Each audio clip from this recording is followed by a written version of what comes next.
Hello दोस्तों, समाज वाटिका channel में आप सबों का स्वागत है। मैं Vimal sir. Bihar board NCERT book कक्षा 7 विषय भूगोल के चैप्टर नंबर 5 का अध्ययन करेंगे। 5 में है जल।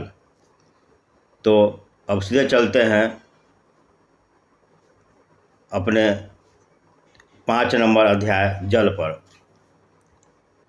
यहाँ है महासागरीय परिसंचरण। इससे पहले हम जो अनुच्छेद है उसका अध्ययन पिछले वीडियो में कर चुके हैं। आज हम महासागरीय परिसंचरण से शुरू करेंगे। समुद्री तट पर नंगे पैर चलने से कुछ जादुई सी अनुभूति होती है। पुलिन पर नम वायु, ठंडी पवन, समुद्री पक्षी, वायु में लवणीय गंध एवं लहरों का संगीत सब कुछ सम्मोहित करने वाला प्रतीत होता है। ताल और झील के शांत जल के विपरीत महासागरीय जल हमेशा गतिमान रहता है। यह कभी शांत नहीं रहता। महासागरों की गतियों को इस प्रकार वर्गीकृत कर सकते हैं जैसे तरंग, ज्वारभाटा और धाराएं। यहाँ दिया हुआ है बॉक्स में 22 मार्च विश्व जल दिवस के रूप में मनाया जाता है, जब जल संरक्षण की विभिन्न विधियों को प्रबलित किया जाता है। यहाँ एक प्रशांत महासागर का एक दृश्य दिया गया है। तरंगे। समुद्र तट पर गेंद से खेलते समय जब गेंद जल में गिर जाती है तो क्या होता है। यह दृश्य बहुत ही मनोरंजक होता है कि कैसे तरंग के साथ गेंद तट पर वापस लौट आती है। जब महासागरीय सतह पर जल लगातार उठता और गिरता है तो उन्हें तरंग कहते हैं। तो तरंग किसे कहते हैं? जब महासागरीय सतह पर जल लगातार उठता गिरता रहता है तो इसे हम तरंग कहते हैं। यहाँ बॉक्स में दिया हुआ है, जब समुद्री सतह पर पवन बहती है तब तरंगें उत्पन्न होती है। जितनी ही तेज हवा बहती है या पवन बहती है, तरंगें उतनी ही तेज होती है।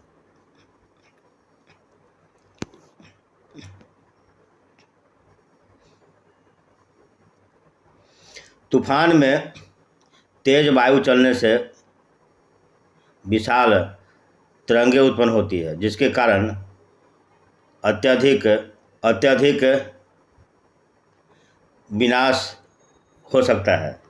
भूकंप, ज्वालामुखी उद्गार या जल के नीचे भूस्खलन के कारण महासागरीय जल अत्यधिक विस्थापित होता है। इसके परिणाम स्वरूप 15 मीटर तक की ऊंचाई वाली विशाल ज्वारीय तरंगें उठ सकती है, जिसे सुनामी कहते हैं। सुनामी किसे कहते हैं? तो जब तरंगों की ऊंचाई काफ़ी अधिक होती है, यानी 15 मीटर से अधिक, तो वैसे ज्वारीय तरंग को हम सुनामी कहते हैं।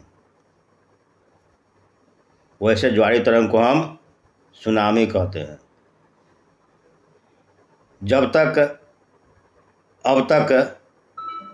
अब तक का सबसे विशाल सुनामी 150 मीटर मापा गया था। ये तरंगे 700 मीटर प्रति घंटे से अधिक की गति से चलती है। 2004 के सुनामी से भारत के तटीय क्षेत्रों में अत्यधिक विनाश हुआ था। सुनामी के बाद अंडमान निकोबार द्वीप में इंदिरा पॉइंट डूब गया था। बॉक्स में दिया हुआ है सुनामी जापानी भाषा का एक शब्द जिसका अर्थ होता है पोताश्रय तरंगे, क्योंकि सुनामी आने पर पोताश्रय नष्ट हो जाते हैं।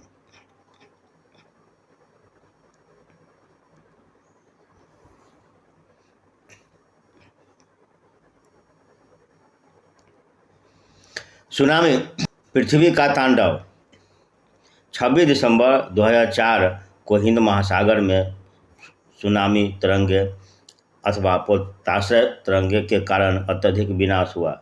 ये तरंगे उस भूकंप का परिणाम थी जिसका अधिकेंद्र सुमात्रा की पश्चिमी सीमा पर था। इस भूकंप की तीव्रता रिएक्टर स्केल पर 9.0 मापी गई थी, जिसका अधिकेंद्र सुमात्रा भारतीय प्लेट बर्मा प्लेट के नीचे धंस गई थी और समुद्र तल में अकस्मात गति उत्पन्न हो गई। इस कारण यह भूकंप आया। महासागरीय तल लगभग 10 से 20 मीटर तक विस्थापित हो गया और नीचे की दिशा में झुक गया। इस विस्थापन के कारण निर्मित अंतराल को भरने के लिए विशाल मात्रा में महासागरीय जल उसी ओर बहने लगे। फलस्वरूप दक्षिणी एवं दक्षिण पूर्व एशिया के समुद्री तटों से जल हटने लगा। भारतीय प्लेट के बर्मा की प्लेट के नीचे चले जाने पर जल वापस समुद्र तट की ओर लौटा। यह सुनामी लगभग 800 किलोमीटर प्रति घंटा की गति से आया, जिसकी तुलना व्यावसायिक वायुयानों की गति से की जा सकती है, और इसके परिणाम स्वरूप हिंद महासागर के कुछ द्वीप पूर्णतः डूब गए। भारतीय सीमा का धूर दक्षिण बिंदु इंदिरा पॉइंट, जो अंडमान निकोबार द्वीप समूह में स्थित, पूरी तरह से डूब गया। जब सुमात्रा में भूकंप के अधिकेंद्र से तरंगे सुमात्रा की तरफ से अंडमान द्वीप समूह एवं श्रीलंका की ओर बढ़ी, तरंगों की लंबाई कम हो गई। जल की गहराई भी कम होने के साथ साथ इसकी गति भी 700 से लेकर 900 किलोमीटर प्रति घंटा से 7 से 70 किलोमीटर प्रति घंटे तक कम हो गए। समुद्री तट से सुनामी तरंगे 3 किलोमीटर तक की गहराई तक गई, जिसके फलस्वरूप 10,000 से अधिक लोगों की मृत्यु हो गई और 1 लाख से अधिक घर प्रभावित हुए। भारत में आंध्र प्रदेश के तटीय प्रदेश, तमिलनाडु, केरल, पांडिचेरी तथा अंडमान निकोबार द्वीप समूह सर्वाधिक प्रभावित हुए। यद्यपि पहले से भूकंप का अनुमान लगाना संभव नहीं है, फिर भी बड़ी सुनामी के संकेत 3 घंटे पहले मिल सकते हैं। प्रशांत महासागर में प्राथमिक चेतावनी की ऐसी प्रणालियां क्रियाशील है, लेकिन हिंद महासागर में ये सुविधाएं नहीं है। प्रशांत महासागर की तुलना में हिंद महासागर में सुनामी कभी कभी ही आती है, क्योंकि यहाँ भूकंप या भूकंपीय क्रिया बहुत कम होती है। दिसंबर 2004 में जिस सुनामी ने दक्षिण एवं दक्षिण पूर्वी एशिया के तटों पर तबाही मचाई, वह पिछले कई सौ वर्षों की सर्वाधिक विनाशकारी सुनामी थी। हिंद महासागर में निरीक्षण आरंभिक चेतावनी की प्रणालियों एवं हिंद महासागर के तटीय निवासियों में जागरूकता की कमी के कारण जीवन एवं संपत्ति की अत्यधिक क्षति हुई। सुनामी आने का प्रथम संकेत यह होता है कि तटीय क्षेत्र से जल में तेजी से कमी आ जाती है और फिर विनाशकारी तरंगें उठने लगती है। जब तट पर ऐसा हुआ था तो लोग ऊंचे स्थानों पर न जाकर उस अचंभे को देखने के लिए तट पर एकत्र होने लगे, जिसके फलस्वरूप सुनामी की विशाल तरंगें आई तो बड़ी संख्या में उत्सुक खड़े लोगों की मृत्यु हो गई। ज्वार भाटा दिन में 2 बार नियम से महासागरीय जल का उठना एवं गिरना ज्वार भाटा कहलाता है। ज्वार भाटा दिन में 2 बार नियम से महासागरीय जल का उठना एवं गिरना ज्वार भाटा कहलाता है। जब सर्वाधिक ऊंचाई तक उठकर जल तट के बड़े हिस्से को डुबो देता है तब उसे ज्वार कहते हैं, और जब अपने निम्नतम स्तर तक आ जाता है एवं तट के पीछे चला जाता है तो उसे भाटा कहते हैं। सूर्य एवं चंद्रमा के शक्तिशाली गुरुत्वाकर्षण बल के कारण पृथ्वी की सतह पर ज्वार भाटा आते रहते हैं। जब पृथ्वी का जल चंद्रमा के निकट होता है तो उस समय चंद्रमा के गुरुत्वाकर्षण बल से जल अभिकर्षित होता है, जिसके कारण ऊंचे ज्वार आते हैं। पूर्णिमा एवं अमावस्या के दिनों में सूर्य, चंद्रमा एवं पृथ्वी तीनों एक सीध में होते हैं और इस समय सबसे ऊंचे ज्वार उठते हैं। इस ज्वार को बृहद ज्वार कहते हैं। लेकिन जब चांद अपने प्रथम एवं अंतिम चतुर्थांश में होता है तो चांद एवं सूर्य का गुरुत्वाकर्षण बल विपरीत दिशाओं में महासागरीय जल पर पड़ता है। परिणाम स्वरूप निम्न ज्वार आता है। ऐसे ज्वार को लघु ज्वार भाटा कहते हैं। ऊंचे ज्वार नौ संचालन में सहायक होता है। ये जल स्तर को तट की ऊंचाइयों तक पहुंचाते हैं। ये जल को बंदरगाह तक पहुंचाने में सहायक होते हैं। उच्च ज्वार मछली पकड़ने में भी मदद करते हैं। उच्च ज्वार के दौरान अनेक मछलियां तट के निकट आ जाती है। इसके फलस्वरूप मछुआरे बिना कठिनाई के मछलियां पकड़ पाते हैं। कुछ स्थानों पर ज्वार भाटे से होने वाले जल के उतार चढ़ाव का उपयोग विद्युत उत्पन्न करने में किया जाता है। यहाँ दिया हुआ है लघु ज्वार का चित्र दिया हुआ है। पृथ्वी है और सूर्य है, यह पृथ्वी है, चंद्रमा है। तो इधर चंद्रमा का खिंचाव लगता है और इधर सूर्य का खिंचाव है, इसलिए इस दिन जो है सबसे कम जल का ऊपर उठना होता है। तो उस दिन जो है वह निम्न ज्वार होता है। बृहद ज्वार में यह पृथ्वी है और चंद्रमा और सूर्य एक ही तरफ है, एक ही डायरेक्शन में है। फिर दूसरा में पृथ्वी है और चंद्रमा और सूर्य है, एक ही डायरेक्शन में है। तो ये दोनों दिन या अमावस्या और पूर्णिमा के दिन बृहद ज्वार उत्पन्न होता है।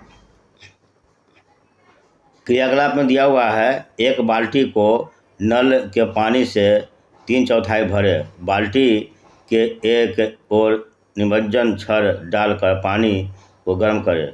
दूसरी ओर फ्रिज से निकली बर्फ डालें। एक बूंद लाल स्याही डालकर संवहन की प्रक्रिया के द्वारा धारा के मार्ग को निरीक्षण करें। जिसके बारे में आगे पढ़ना है यहाँ महासागरीय धाराएं। तो इसमें देखना है कि महासागरीय धाराएं निश्चित दिशा में महासागरीय सतह पर नियमित रूप से चलने वाली जल की धाराएं हैं। यानी जलधारा किसे कहते हैं? तो जलधाराएं या निश्चित दिशा में महासागरीय तल पर नियमित रूप से बहने वाली जल की धारा को हम महासागरीय धाराएं कहते हैं। महासागरीय धाराएं गर्म एवं ठंडी हो सकती है।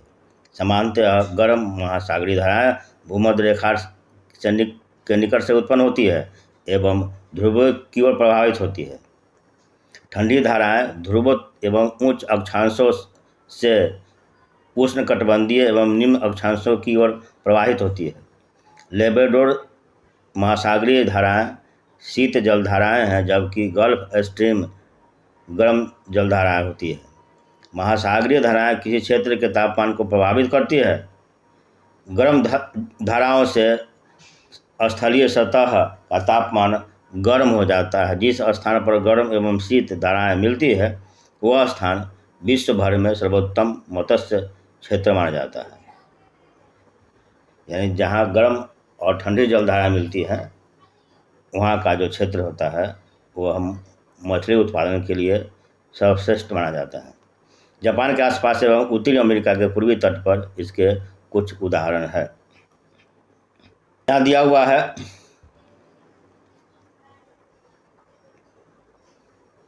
यह है विषुवत रेखा और इधर से जो चलने वाली जो धाराएं हैं जो लाल से बनाया गया है वह सभी गर्म जल धाराएं हैं, क्योंकि विषुवत रेखा से निकल कर यह उच्च अक्षांशों यानी ध्रुवों की तरफ बढ़ रही है। इधर बढ़ रही है। तो लाल वाला जो है वह गर्म जलधारा है और ब्लू वाला जो दिया हुआ है वह ठंडी जलधारा है, क्योंकि यह ध्रुवीय क्षेत्रों से बहकर विषुवत रेखा की तरफ यह बहती है।